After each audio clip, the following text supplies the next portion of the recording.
아마도 성악살롱 다미입니다. 아마도 합창 리뷰. 오늘은 2024년 3월 공연, 그 중에 오늘은 12월 달에 미리 저희가 예고해드렸다시피 부천 시립합창단 제171회 정기연주회 신춘음악회로 합창으로 듣는 시인의 사랑이라는 주제의 음악회를 오늘 부천 아트센터 콘서트홀로 공연을 보러 왔습니다.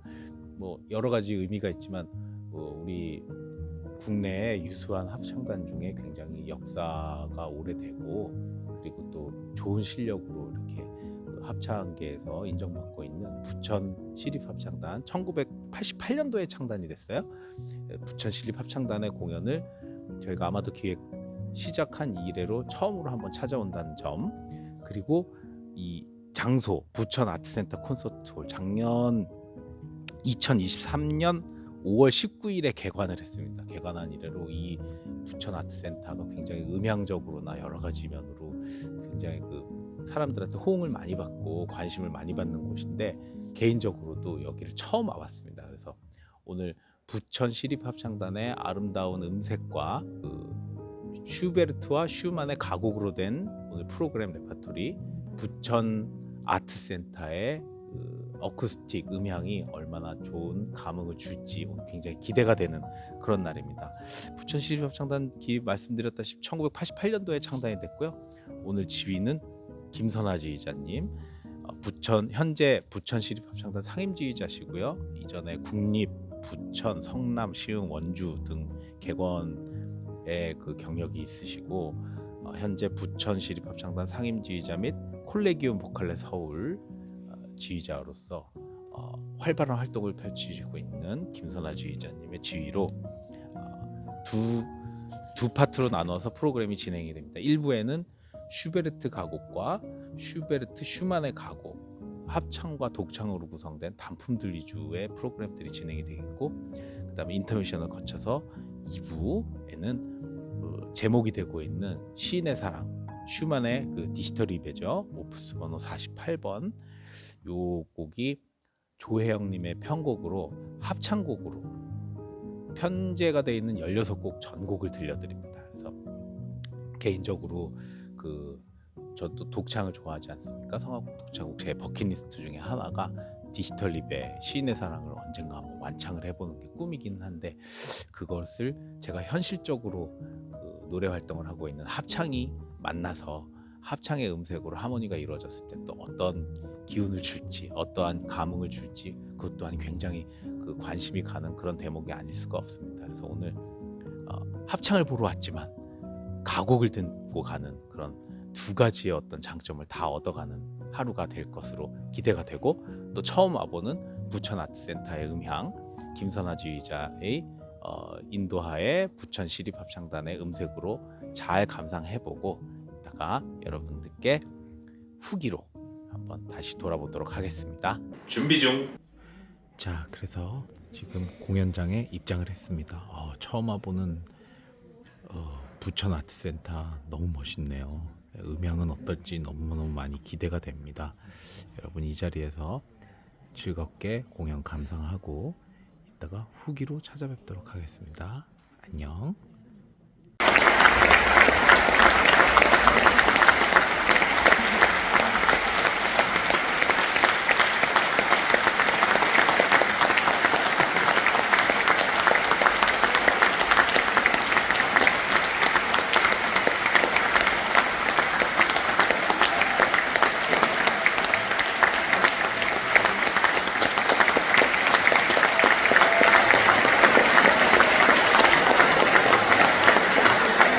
그다음 뭐지? 아마도 합창 리뷰.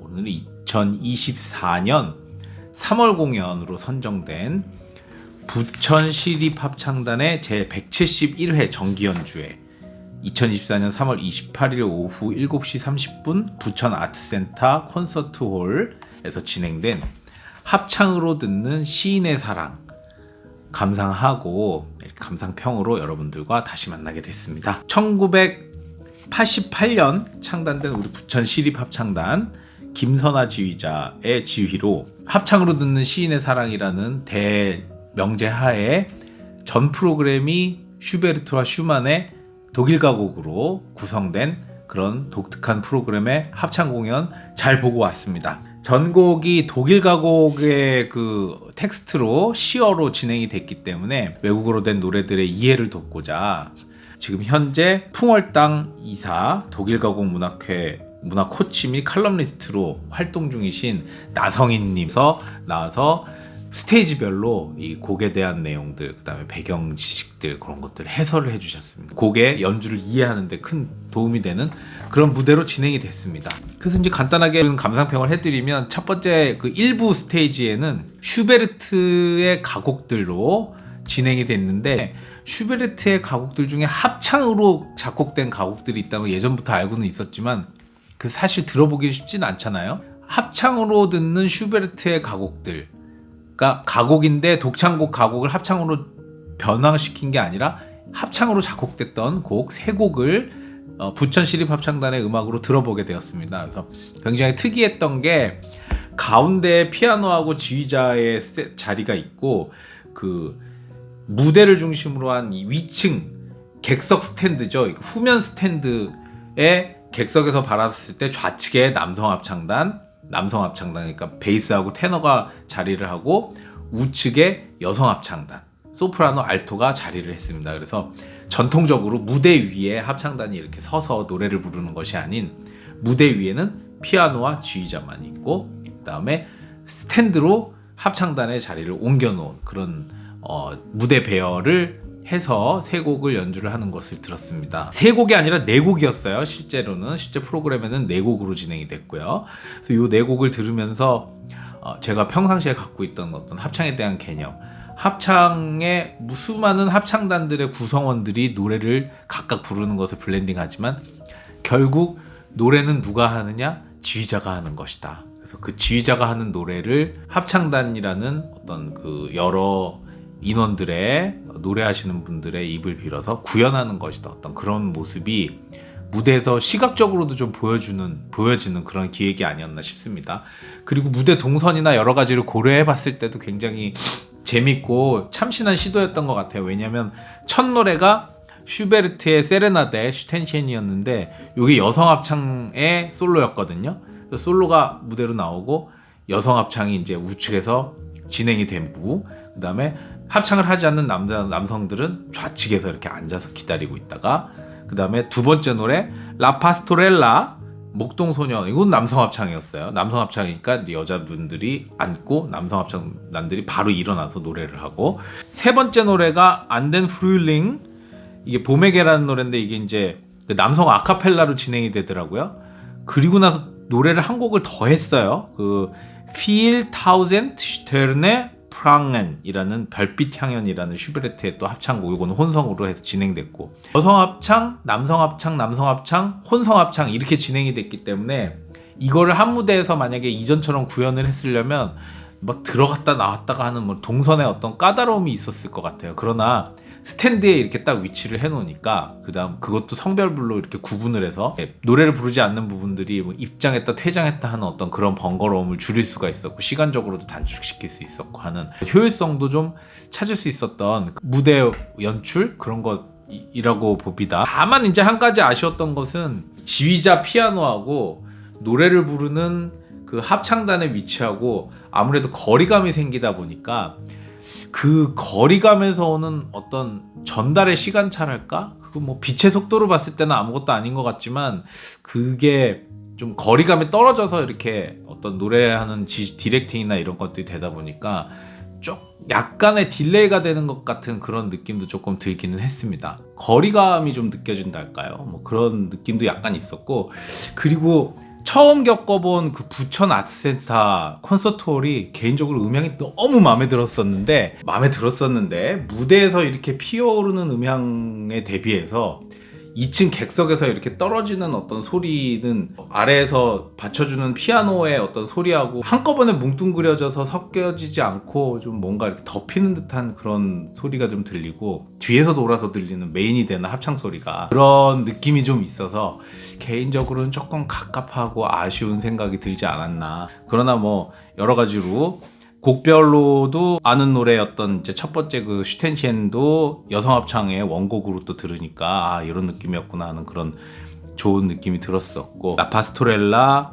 안덴 프룰룽, 봄에 붙여, 굉장히 그 뭉쳐진 소리, 뭐 약간 좀 답답하게 들리는, 아까 말씀드렸던 그런 면 때문에 그런 면은 있긴 있었지만 그래도 굉장히 좋았고요. 그 다음에 혼성으로 된 별빛 향연, 굉장히 좀 오히려 이제 혼성으로 양쪽에서 같이 들어주니까 어떤 입체감이나 이런 것들이 블렌딩이 돼서 뭐 스테레오 같은 그런 느낌도 들고 좀 명료하게 들렸던 것 같습니다. 전반부의 2부는 슈베르트 슈만의 가곡 독창 무대로 꾸며졌었더라고요. 그래서 우리가 잘 알고 있는 겨울나주 나그네 중에 봄의 꿈, 테너 손재현 님이 비터라 이제 프릴링스트라움 들려주셨고요. 그 다음에 디포렐레 잘 아시죠? 송어, 우리 바리톤 강다니엘 님이 불러주셨고, 두 비스트 비 아이네 블룸의 슈만이죠. 그 다음에 에어이스트 봄이 왔다, 요 두 곡을 우리 소프라노 이선미 님의 목소리로 독창으로 감상을 했습니다. 합창으로 듣는 시인의 사랑, 이렇게 해서 모든 가곡을 합창으로 듣지만 가곡이 우리가 알고 있던 이런 독창곡도 있다는 얘기, 원래는 그게 더 익숙하다는 얘기, 그거를 무대 안에서 프로그램 안에서 이렇게 녹여서 보여줌으로써 합창곡이 갖는 이색적인 내용을 원래 알고 있던 거하고 약간 대비시켜서 조금 더 환기시켜주는 어떤 그런 효과도 있었던 것으로 그렇게 생각이 됩니다. 일부에 대한 이런 내용들, 나성희님의 이렇게 설명들이 굉장히 좀 좋았습니다. 그 중에 이제 기억에 남는 게 그 괴테가 빌헬름 마이스터의 수업 시대에서 합창의 중요성에 대해서 이렇게 이제 소설 속에 녹아내린 문장이 있었는데, 합창은 인간을 아름다움으로 교육하기에 가장 좋은 수단이다라고 말씀해 주셨던 점, 그런 구문들 우리가 들으면서 합창에 대한 어떤 인식, 그런 것을 새롭게 하게 되었습니다. 인터내셔널을 지나서 음악회의 가장 핵심이 되는 프로그램이죠. 슈만의 디지털 리베, 그리고 이제 처음에 또 나성희님의 설명으로 듣게 되었죠. 하이네의 노래의 책에서 따온 것이고 1840년에 작곡을 했습니다. 이 1840년이 클라라와 슈만이 결혼하기 직전에 작곡을 완성했다고 하죠. 이 하이네의 시가 갖는 의미, 어떻게 연결이 됐는지 그런 내용들을 미리 설명을 듣고, 그리고 쭉 시인의 사랑을 들어보니 너무 괜찮았고, 그리고 우리는 일반적으로 너무나 시인의 사랑이 독창곡으로 굉장히 그 머릿속에 각인이 되어 있잖아요. 특히 우리 그 테너의 경우에는 그 유명한 분덜리시의 그 음악들, 연주들, 독창곡으로, 특히 남성들 위주의 어떤 독창곡으로 굉장히 머릿속에 각인이 되어 있는데, 그것이 과연 합창으로 구현됐을 때는 어떠한 장단점이 있고 어떠한 독특한 특이점이 있을까, 그것에 이제 중심을 기울여서 봤는데, 사전에 제가 얘기를 듣기로는 우리 요 시인의 사랑을 합창으로 편곡해 주신 우리 조혜영님, 작곡가 조혜영님께서 어떤 뭐 시인의 사랑 자체로 그 너무 완벽한 음악이고 이것에 그 개인적인 어떤 그런 느낌을 스며들기에는 구조적으로도 여러 가지가 이제 너무 이제 손대기가 어렵고 힘들기 때문에 그렇게 하지 않고, 이 곡 자체가 갖고 있는 최대한의 어떤 그런 원곡의 구조적이고 그 회화적이고 또한 음악적인 느낌을 파해시키지 않고 그대로 그 느낌 그대로 가기 위해서 큰 편곡적인 기법을 쓰지 않으셨다고 해요. 그래서 이제 그런 느낌을, 그런 사전 설명을 듣고 들어보니 곡이 어떤 가수의 어떤 독특한 흐름과 피아노의 어떤 독특한 흐름이 강조가 돼서 이것을 여러 사람의 목소리로 녹여내기가 어려운 부분, 그 다음에 그 곡의 굉장히 특장점을 명료하게 앞으로 드러내 보여줄 부분에 적절하게 솔로들을 배치해서 그 솔로가 노래하게끔 하고, 그 후에 파트 2라든지 아니면 2절로 넘어가는 부분에 그 곡이 원래 갖고 있던 화성을 그대로 합창으로 옮겨서 넘어간 어떤 그 입혀준 그런 느낌이 들었습니다. 그래서 1곡부터 16곡까지 합창곡이지만 굉장히 4부가 견고하게 화음 위주로 넘어가는 그런 느낌이 들었지, 그것을 막 이렇게 소프라노가 나왔다가 알토가 겹치고 뭐 이런 어떤 뭐 합창적으로 표현하는 어떤 그런 기법은 거의 많이 드러나지 않았었던 것으로 그렇게 기억이 됩니다. 첫 번째 Im Wunderschönen Monat Mai 테너 솔로로 해서 이렇게 합창으로 넘어가는 그런 부분이었고요. 두 번째 곡부터 이제 세 번째 곡 쭉 가면서 말씀드렸다시피 솔로가 나오고 합창이 나오는 곡들 뭐 그런 것들도 많이 있었습니다. 그리고 어떤 곡들은 이제 처음부터 끝까지 아예 솔로로만 주기도 한 그런 곡들도 있었고요. 그래서 배열이 16곡을 한꺼번에 하는 연가곡이었기 때문에 어떤 배열로 이렇게 가는지도 굉장히 중요했을 것이고 그 배열의 어떤 감정적인 흐름에 따라서 어떻게 진행이 되는지 편곡자의 입장에서 굉장히 머리가 아팠을 것 같아요. 슈만의 어떤 고유한 느낌을 해치지 않고 이것을 합창의 느낌으로 갈 수 있는 방법이 무엇인가 결대로 그대로 이렇게 합창으로 입혀서 넘어갔다는 점 말고는 큰 해답은 없지 않았을까 하는 거기에 이제 그것을 좀 더 슈만답게 표현하기 위해 정말 특장점이 되는 어떤 부분들 표현이 개인적인 표현들 이런 것들 감정이 드러나야 되는 부분들에 적절히 솔로들을 이용을 하면서 넘어갔다는 부분들 그런 부분들이 굉장히 좋았다고 느껴졌습니다. 그렇게 진행되는 가운데 제가 이제 11번 곡 그 합창적으로 굉장히 인상적이었어요. Ein Jüngling liebt ein Mädchen. 한 젊은이가 한 여인을 사랑했네. 뭐 이런 내용이죠. 근데 여기서 템포도 굉장히 좋았고 그 리딩도 좋았고 결국 이제 이따가 말씀드릴 어떤 부천 시립 합창단과 그다음에 지휘자 김선아의 어떤 리딩에 대해서 제가 좋았던 점을 말씀드리려고 한 부분이 바로 이 11번 곡에 녹아져 있었다. 그리고 11번 곡에 들어가 있던 합창적인 어떤 그런 그 화성도 여러 가지로 굉장히 잘 맞아들어서 이 곡 전체를 놓고 봤을 때 합창적으로 인상적이었던 곡은 11번 곡이었다. 이렇게 말씀을 드리고 싶습니다. 제일 궁금했었던 부분들이 이제 합창으로 표현된 시인의 사랑은 과연 독창으로 피아노와 둘이 앙상블을 이루는 듀오 앙상블을 이루는 독창에 비해서 과연 적절히 슈만이 원하는 어떤 그런 곡을 구현할 수 있을 것인가. 저는 충분히 구현했다고 보고요.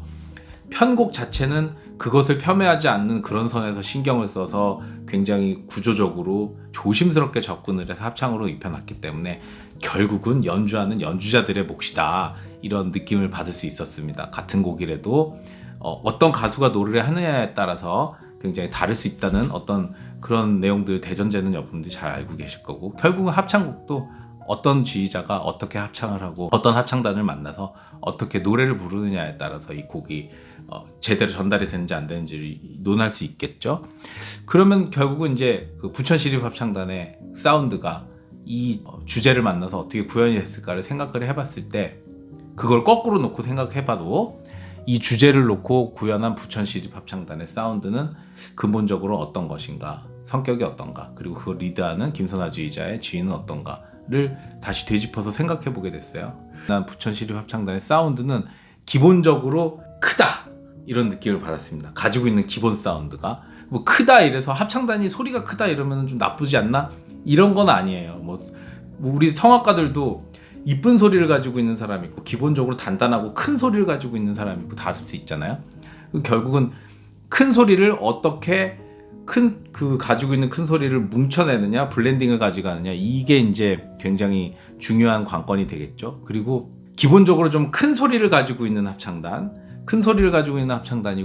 큰 소리가 삐져나오거나 아니면 이렇게 막 좀 어떻게 거칠어지지 않기 위해서 굉장히 중요한 조건은 뭐겠습니까, 여러분? 사람이 코어가 중요하고 베이스가 단단해야, 하체가 중요해야 아무리 무게가 있어도 무게감이 이렇게 안정감 있게 설 수 있듯이 이 합창단의 베이스 소리가 저는 그렇게 안정감 있고 멋있더라고요. 그래서 크고 이렇게 중량감이 있기 때문에 소리가 막 뜨고 막 이렇게 흩어지거나 이런 거는 없지만 베이스가 잘 받쳐줘서 위로 떠받쳐주는 어떤 그런 안정감을 주기 때문에 어떠한 표현을 해도 굉장히 크지만 안정감이 있는 표현이 가능하다 어떤 그런 느낌을 받았습니다. 그래서 저는 부천시립합창단의 어떤 그런 컬러 굉장히 독특했고 제 마음에 쏙 드는 그런 컬러였어요. 그 합창단을 지휘하는 우리 김선아 지휘자의 지휘 음악 스타일은 전반적으로 봤을 때 굉장히 담백하게 들렸습니다. 그래서 뭐 이럴 수 있습니다. 뭐 피아노, 포르테를 구분을 해서 완벽하게 대비를 이루는 어떤 합창 소리의 그 질감을 표현하는 지휘가 있다면 김선아 지휘자의 피아노와 포르테의 어떤 강약의 차이 그 다음에 소리를 길게 가고 아니면 짧게 가고 하는 어떤 그 시간적인 어떤 그런 차이, 이것을 슴슴한 냉면처럼 우리 나스타가 즐겨 쓰는 그런 음악의 비유를 해보자 보면, 그렇게 막 대비를 극적으로 이루지 않고 필요한 부분에 적절하게 느리고 적절하게 줄이고 했기 때문에 그 아까 말씀드린 그런 중량감 있는 사운드가 흔들리지 않고 불안정하지 않고 적절하게 갈 수 있는데 굉장히 필요한 리딩, 음악적인 감각이라고 느꼈고, 담백하건 다이나믹이나 효율적인 어떤 템포 선정을 통해서 이렇게 갈 수 있었다면 부천 시립합창단이 구현해주는 옛날 바로크 시대의 어떤 전격 음악들, 이런 음악들도 얼마나 고풍스럽고 굉장히 좋게 들릴 수 있지 않을까 하는 그런 이제 넘어서의 상상도 해봤습니다. 과하지 않게 끌고 가는 그런 노래들이 참 좋았습니다. 베이스 소리 다시 한번 말씀드리지만 굉장히 마음에 들었었고요. 전반적으로 굉장히 만족했던 그런 음악회, 그 다음에 참신했던 기획, 이 음악회가 났고, 한 가지 더는 부천 시립합창단이 홈그라운드로 삼고 있는 이 부천 아트센터 콘서트홀, 처음 가봤는데 굉장히 놀라움을 금치 못하고 너무 부러웠습니다. 2023년도에 개관을 했다고 하죠. 그 이후에 이제 저는 매체를 통해서 이 홀이 굉장히 사운드가 좋고 메커니즘이 굉장히 괜찮고 여러 가지가 너무 좋은 홀이다라는 얘기만 들어서 이제 기대감을 갖고 왔는데, 제가 2층에서 봤거든요. 2층 중앙에서 봤는데 그 기대감을 훨씬 넘어서는 너무나 아름답고, 그리고 집하고 거리만 가깝다면 거기서 벌어지는 어떤 공연들 수시로 가서 보고 싶은 그런 생각이 많이 들었습니다. 어떤 그 부천시립합창단이 갖고 있는 그런 사운드, 무대에서 벌어지는 사운드도 굉장히 직접적이지 않고 풍성하지만 명료하게 이렇게 들려줄 수 있는 어떤 그런 품어내는 듯한 그런 어쿠스틱, 그런 것도 굉장히 좋았고요. 그렇다고 해서 너무 울려가지고 막 소리가 이 무슨 소리인지도 모르는 뭐 그런 것들도 아니었고, 그래서 이런 수준급의 음악 회장이 서울 외곽에 이렇게 지역사회와 더불어서 공존할 수 있고 거기서 이제 구현이 된다는 점 굉장히 부러웠고, 하나 또 우리나라에 그런 게 있다는 점도 굉장히 자부심으로 느껴지고 너무 뿌듯했습니다. 좋은 합창단, 좋은 지휘자, 좋은 음악, 좋은 공연 장소, 이 여러 가지 요소들이 잘 맞아떨어져서 굉장히 훌륭한 기획이 아니었나 생각이 들었고, 이후에 벌어질 부천시립합창단의 여러 가지 공연 기획들도 주의 깊게 보고 또 이렇게 관심을 가지고 봐야 되겠다 하는 그런 생각이 들었습니다. 여러분들도 부천 그렇게 멀지 않고 가까운 거리에 볼 수 있는 기회들이 많이 있으니까 관심을 가지시고 공연장에 많이 찾아주시기 부탁드리겠습니다. 이것으로 아마도 합창 리뷰 부천시립합창단 제 171회 정기연주회 신춘음악회 합창으로 듣는 시인의 사랑 2024년 3월 28일 오후 7시 30분 부천아트센터 콘서트홀에서 벌어졌던 실황 감상하고 리뷰까지 마치고 저는 4월 공연 리뷰로 다시 여러분들께 인사드리겠습니다. 감사합니다.